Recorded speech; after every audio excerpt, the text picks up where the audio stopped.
અને હું તો જીવીશ એટલી ઘડા એમને હું યાદ કરવાનો આપણા પોપટજી. અને એટલું એક દુઃખ થાય છે ને કે મને અત્યારે વસુ આવી જાય, કેમ આવી જાય. પત્રકાર મારા મિત્ર, અત્યારે આપણે કોઈ રાજકીય રીતે કે વિષય મારો છે નહીં અને શ્રદ્ધાંજલિનો છે, એટલે હું તમને વિનંતી કરું છું કે હું ઉભે એમનું શ્રદ્ધાંજલિ નહીં આપી શકું. તમને હાથ જોડીને વિનંતી કરું કે મને બેસવા દો, પછી હું બે શબ્દ બોલી શકીશ.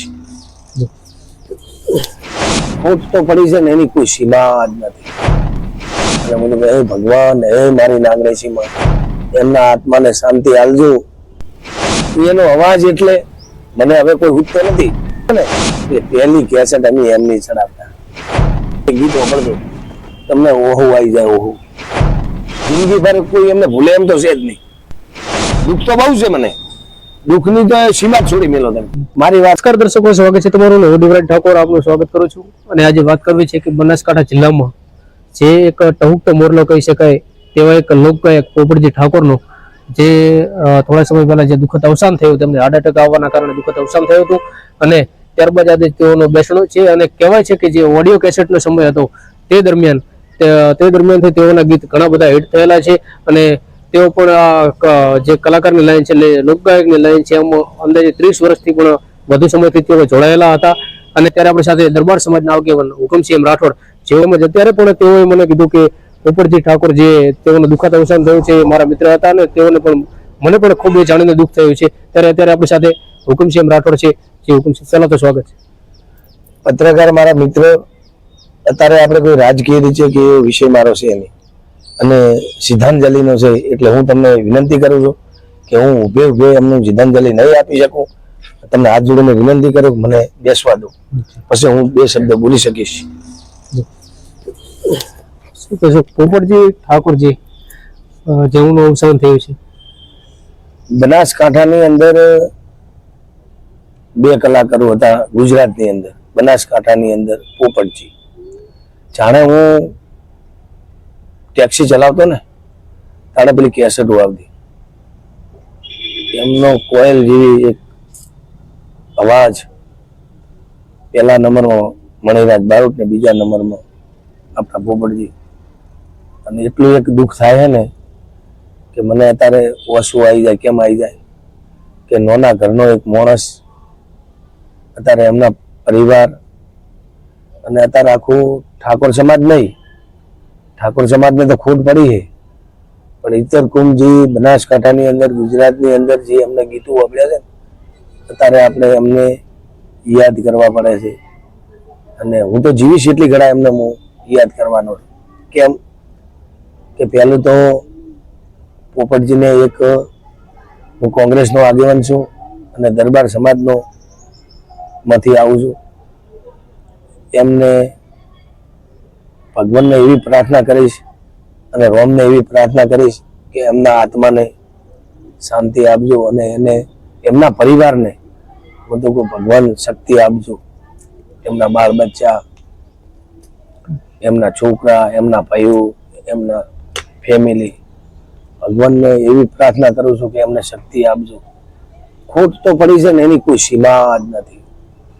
અને આ તો હવે બધા કલાકારો થયા છે ને કે મેં તમને વાત ના કરી કે પોપટજી ઠાકોર અને મણિરાજ બારોટ બનાસકાંઠાની ગુજરાતની બે કોયલ હતી. અને મને હે ભગવાન, હે મારી નાગણી સીમા, એમના આત્માને શાંતિ આલજો.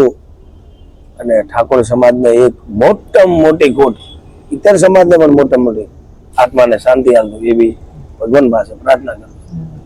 તમારો સમય હતો એવો અને તે સમયથી આ ગીત ગાતા એવો સાંભળવા મળ્યો.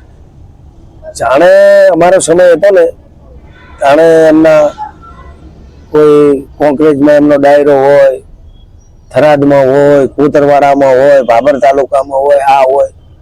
અમે હરેક વાર અમે ગાડી હાલતા ને તાણે એમનો અમારે ફેરાય થાય અને એમની કોયલ જેવી અવાજ સંભળાય તાણે તો અમને એક મજા થાય ને પછી બીજા દિવસે અમે જ્યાં દિવીગર ભાભર હતા ને એટલે પહેલી કેસેટ અમે એમની ચડાવતા. તમને ના ખબર આ જાણે એમનું આમ તો શું હતું ખબર? કોઈ આવા મોટા કોઈ કેમેરા નહીં, નાની કેસેટો, એટલા મોટા આપણે ધારો કે ડીજે નહીં, તોય પણ એનો અવાજ એટલે મને હવે કોઈ ઉઠતો નથી કે આવો ઠાકોર સમાજમાં ને આવા ઇતર કુંભમાં કોઈ વ્યક્તિ આવો કોયલ જેસી એમની અવાજ નીકળવા વાળો મને કોઈ હવે પેદા નહીં થાય. આસમાનની વાત છોડો તમે, અત્યારે ઈ ટોળા યુટ્યુબ ને આ મોટું મોટું હોત ને, યુટ્યુબ ને કોઈ મોબાઈલ ને કોઈ આ એક જ આ મેં કીધું છું તમને, પોપટજી મણિરાજ બારોટ ગુજરાતની અંદર હતા, નરેશ કનડિયા હતા, મહેશભાઈ હતા, પણ એના પછી બે બીજા આપણે, એક બારોટ સમાજમાં એક ઠાકોર સમાજમાં, બે કોયલ જેવી એમની તમે અત્યારે ગીત વાપરજો તમને ઓહો આવી જાય. ઓહો ભલે ગમે તે વસ્તુ, મારે તો એક રાજકીય રીતે દરબાર સમાજ રીતે હું એક સમાજ માટે નથી, હું તો હરેક સમાજનો અવાજ, તારા જબ્યો હોય કે સંસદ જબ્યો હોય કે કીર્તિસિંહ વાઘેલા હોય, ગમે તે, હું તો મારા તાલુકા માટે અને મારા શહેર માટે અત્યારે હું એના માટે જ છું, મારા સમાજ એક માટે નથી. અત્યારે તમે એમને અવારનવાર મળ્યા પણ હશો પોપટજી ઠાકોરને? સ્વભાવ એટલે તમને એક વાત કહું, એ સમયે શું આપણે ધારો કે કલાકાર રૂપિયા કે ઓછા હોય, અત્યારે એ સમય ખાલી પાભર કે કોંકરેજ કે દીવદર કે આ જ્ઞાની બેન એક સ્વરૂપજી હોય, એ ટોળાઈ ભાઈ લડ્યા હોય તો ધારાસભ્ય થઈ ગયો. ભગવાન ભાઈ જો અત્યારે એમને આત્માને શાંતિ ભગવાન આપે કે એમનું જિંદગીભર કોઈ એમને ભૂલે એમ તો છે જ નહીં, અને એમના પરિવારને આત્માને શાંતિ અને એમને શક્તિ આપે કે ભૂલવું તો કઠણ છે, પણ હવે એમને શક્તિ રાખીને એમના ભાઈ એમના પરિવાર એમને શક્તિ ભગવાન આપે, આપણા જેવા તમારા મારા જેવાનો સપોર્ટ આપી અને એમને હિંમત આલો અને એમને આત્માને શાંતિ આલે ભગવાન પાસે અને નાગણેશમા પાસે અને સદારામ બાપા પાસે, હરેક ઓગણનાથ બાપા પાસે પ્રાર્થના કરું છું કે એમના આત્માને શાંતિ આપે. એવી મારી, દુઃખ તો બહુ છે મને, દુઃખની તો સીમા જ છોડી મેલો તમે. મારી વાત સાંભળો, મારું એક લક્ષ્ય છે જ નહીં. અમુક ગમે ત્યારે ગમે તે સમાજના વાહણ ખકડતા હોય એમે આપણે કોઈ મતલબ જ ના હોય. એનું કારણ કે મારે તો મારા તાલુકાનો ઠેઠ દરબારથી મોડીને, ઠાકોરથી મોડીને, બોમણથી મોડીને, પ્રજાપતિ 18 વન છેલ્લામ છેલ્લા વાલ્મીકી સમાજ ગમે તે દુઃખ હશે એના હું સાથમાં છું. પણ મારે વિધાનસભા કે લોકસભા લડવાની નથી કે આ મારે એક દાડાનું છે નહીં. ચલો મારે કોઈ રૂપિયા જોતા નથી, મિલકતો જોતી નહીં, પણ હું મરીશ તો મને પોપટજીને યાદ કરે એમાં મને મારી 18 વેણ યાદ કરશે કે બધે વેણને 18 કુંભને લઈને હુકમસિંહ દરબાર પેલા ચાલતા હતા, એવા આશીર્વાદ તો મને આપશે. મારા છોકરાને બધાને આશીર્વાદ આલે.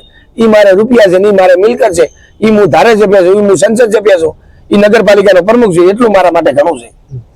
ચોક્કસથી તો પોપટજી ઠાકોરના જે વખત અવસાન બાદ ક્યાંક ને ક્યાંક તેમના ચાહક વર્ગોમાં પણ જે દુઃખ જોવા મળી રહ્યું છે, ત્યારે ભાભર શહેરથી કોંગ્રેસ ના શહેર પ્રમુખ અને દરબાર સમાજના આગેવાન હુકમસિંહ દરબાર જેઓ પણ તેઓનો દુઃખ વ્યક્ત કરી રહ્યા છે અને પોપટજી સાથેનો જે વિતાવેલો સમય એ પણ યાદ કરીને તેઓને પણ અત્યારે આંખો ભીની થઈ ગઈ છે અને હુકમસિંહ પણ તેઓના પરિવારને દુઃખ સહન કરવાની શક્તિ આપે, તેમજ પોપટજી ઠાકોરને આત્માને, દિવ્ય આત્માને ભગવાન શાંતિ આપે, એ જ પ્રાર્થના. નમસ્કાર.